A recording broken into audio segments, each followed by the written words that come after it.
અને જિલ્લામાં ભારેથી અતિ ભારે વરસાદની આગાહીને પગલે પાલિકા અને જિલ્લા વહીવટીતંત્રએ એલર્ટ કરવામાં આવ્યું છે। 31 જુલાઈએ રેડ એલર્ટ અને 1 ઓગસ્ટે ઓરેન્જ એલર્ટની આગાહી કરવામાં આવી છે। આગામી 3 દિવસ ભારે વરસાદ સાથે તીવ્ર પવન ફૂંકાવાની શક્યતા છે। બંગાળની ખાડીમાં સર્જાયેલી વરસાદી સિસ્ટમ ગુજરાત તરફ આગળ વધી રહી હોવાનો સુરત સહિત રાજ્યના વિવિધ જિલ્લાઓમાં ભારેથી અતિ ભારે વરસાદની આગાહી કરવામાં આવી છે। સુરત જિલ્લા વહીવટીતંત્ર દ્વારા તમામ જરૂરી તૈયારીઓ કરી તાલુકા વિકાસ અધિકારીઓ, પ્રાંત અધિકારીઓ અને મામલતદારોને એલર્ટ રહેવા સૂચના આપવામાં આવી છે। પાણી ભરાવાની શક્યતા ધરાવતા નીચાણવાળા વિસ્તારોમાંથી જરૂર પડે નાગરિકોનું સ્થળાંતર કરવામાં જણાવ્યું છે। ભારે પવનની શક્યતાને ધ્યાનમાં રાખીને શહેર અને જિલ્લાની નગરપાલિકાએ જર્જરિત તથા લૂઝ સ્ટ્રક્ચર અને હોર્ડિંગ્સ હટાવવાની સૂચના આપવામાં આવી છે। તંત્રએ નાગરિકોને અનિવાર્ય સંજોગો સિવાય ઘરની બહાર નહીં નીકળવા અને સત્તાવાર સૂચનાઓનું પાલન કરવાની અપીલ કરી છે। ત્યારે એક નિમ્ન હવાનું દબાણ જે બંગાળની ખાડીમાં ઉપસ્થિત થયું હતું તે તેજ ગતિથી ગુજરાત તરફ વધી રહ્યું છે અને તેના કારણે આજે ઓરેન્જ એલર્ટ, આવતીકાલે રેડ એલર્ટ અને 1 તારીખે ફરીથી ઓરેન્જ એલર્ટની ભારે પવન સાથે વરસાદની આગાહી સુરત જિલ્લામાં કરવામાં આવી છે।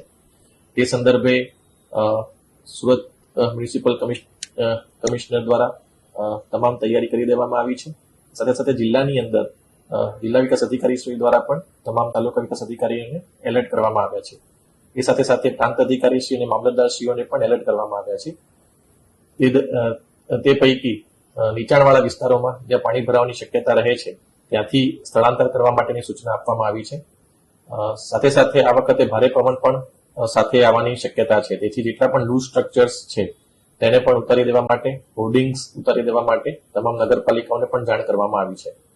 મારી ખાસ એક વિનંતી પશુપાલકોને છે કે આપના પશુઓને આપ બાંધીને રાખો છો, તેથી જ્યારે વધારે વરસાદ આવે અને પાણી ભરાય તો તેવા સમયે તેને તણાવવાની શક્યતા રહે છે।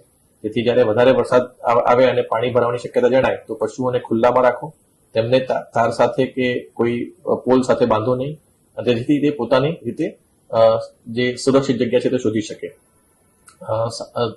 અગત્યની જે વાત છે કે આવતીકાલે 31મીએ ખૂબ જ ભારે વરસાદની શક્યતા છે, તેથી તમામ નાગરિકોને મારી વિનંતી છે કે આપ સતત વેધર વોચ ઉપર નજર રાખતા રહો અને જે પણ IMD નું ફોરકાસ્ટ આવે છે તેને સતત જોતા રહો, જેથી જરૂરિયાત ન હોય તો તેવા સંજોગોમાં આપણે બહાર ના નીકળીએ।